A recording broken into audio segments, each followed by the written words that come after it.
what a healthy win. That's a very weird term, and it's the first thing that came to my mind. This was a healthy win. And I know we can take a look at this and say, yeah, but the guys that we wanted to score didn't score. No Besser goals, no Pearson goals, whatever.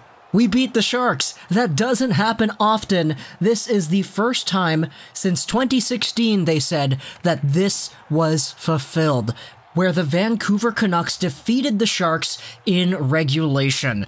This hadn't happened since 2016, March 31st.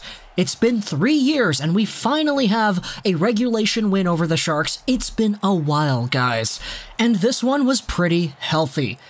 Overall, it's a 4-2 win for the blue team in our last home game of the season. I'm pretty sure you guys remember our last home game of the season last year. That was the Sedin overtime goal. That was incredible.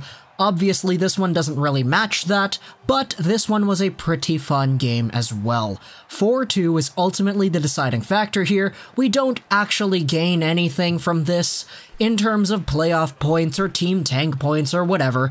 We're at 80 points right now, 2 games left against Nashville and St. Louis, but overall this game was a fun one and one that the crowd was really into.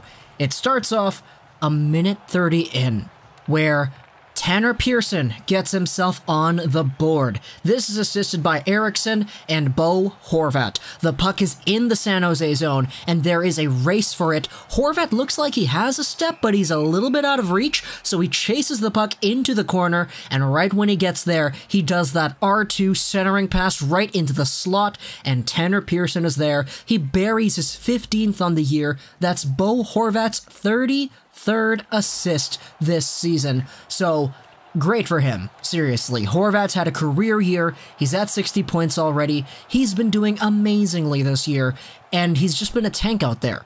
He actually kind of got hurt a little bit in this game too, which resulted in his minutes being a little bit lower than usual. Horvat had a total of 16 minutes on ice. He's usually on for more than that, but nevertheless, our tank, our captain, still in there, still getting things done, and he still got himself a good amount of points here. Because San Jose got themselves 2 more goals later in the period. It was Kevin Labanc on an incredible tip-in. Seriously, Labanc is one of my favorite players on the Sharks. I've been following him since the OHL days, and where he was a beast over there. My goodness, Labanc was crazy in the OHL. But he gets on the board, and Joe Pavelski gets on the board too.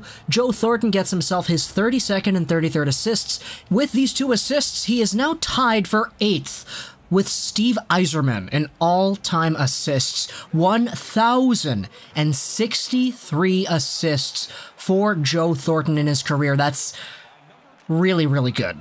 Seriously, one of the best passers of all time, one of the best playmakers ever, and he got himself 2 points here today, so that was all cool and dandy. Second period, we got ourselves 0 scoring, but the third period did see ourselves with a little bit of a high note, because we got 3 Vancouver goals in this one. After a while, and after a few good saves, Tanner Pearson gets on the board again.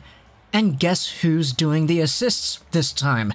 It's Louis Eriksson and Bo Horvat once more, and this one was kinda whack, because the puck was saved, Martin Jones had it, and it was underneath him, and he was kinda hovering over it with his glove, and then Tanner Pearson came in and he swatted it right into the net. It was a great-looking goal. He gets himself his 16th on the year, Bo Horvat his 34th assist on the season, and this one, there were a lot of different opinions about it.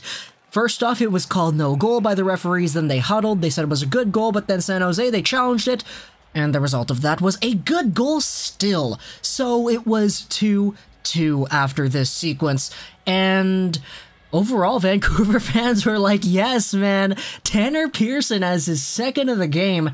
Great pickup, especially for Erik Goodbranson. Thank goodness Pittsburgh needed a right-handed D-man. But then, just 2 minutes later, we get ourselves the lead. Because Tim Schaller and Alex Biega combine here. Biega takes a shot, it bounces around in the crease, it's behind Martin Jones, and Marcus Granlund is there. He's sneaking up on the side of the net, and he pokes the puck in, kind of cradles it a little bit with his stick, and then he just pokes it right in. Brent Burns is there, some other guys are there, and the net gets lodged off like a second after the puck crosses the goal line. But regardless, it's a good goal. Granlund's 11th on the year. The Vancouver Canucks are up 3-2, and everybody's happy because, hey, it's our last home game of the season, and we're getting goals. Nice. Nice. Maybe we could even beat San Jose. And beat San Jose is exactly what we did, because with 2 minutes left in the third, with the empty net on the power play, the San Jose Sharks are trying to control the puck, trying to get things underway, but Vancouver kind of levels it down. Troy Stecher, he's at the goal line in the Vancouver corner, and he just shoots it. He knew that both of the side boards were blocked by San Jose defenders. So instead of ringing it around, he goes straight up the middle and it goes in. Troy Stecher with his second on the year. Who would have thunk it? It's a Troy Stecher goal. We don't see too many of those. And Troy Stecher, who only had 1 goal this season before this game, and 1 goal all of last season too, he gets himself his second. So that's great. It's an empty net goal. The Vancouver Canucks take this one ultimately 4-2, and everybody's kind of happy. And I am too. It was a fun game. Who cares about Team Tank? This was a healthy win. We saw our guys playing their game. We saw Quinn Hughes out there. Speaking of Hughes, oh man, when Luke Shen was in the box for the first 5 minutes of the game, basically, because he took a really early fighting major, the D pairings were really switched up. We had Hughes playing on the right side with Edler. That was really interesting to see. And then we saw the rest of the D-men getting switched up a little bit. So it was really nice to see Quinn Hughes getting that right-handed experience and getting adjusted super quickly to that. And speaking about Quinn Hughes, the power play. Oh my goodness, we actually tried it out. The power play in this game, it was 0 for 2.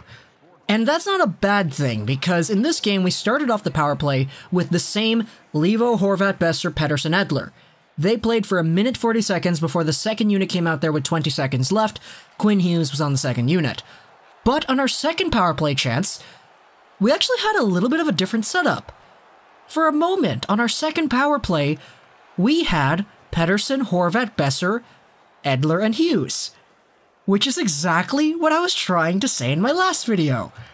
I know that video got flack, and I know that the opinion is not necessarily shared by most, but I kind of suggested, hey, why don't you just throw out Levo and put in Hughes? And that's what we did. I was like, whoa, they actually did it.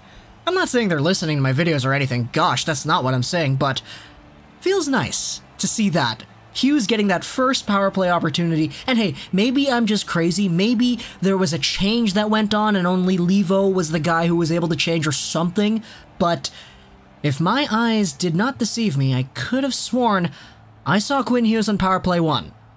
And that was cool. Overall though, we saw our guys, the guys that we want to see, getting chances and all that. Horvat, Besser, Pearson. Horvat with 2 assists in this game. You really can't fault the guy for that. That was amazing. Pearson didn't get any goals, didn't get any points. Besser, same thing, but whatever. There's always next year, right? Well, there's actually 2 games left too, but I mean, there's always next year, right? And overall, the Vancouver Canucks in this game were just giving the fans something to cheer about. And that's all we got. Hope you guys enjoyed this video plus, and that's Troll9 Gaming. And bye.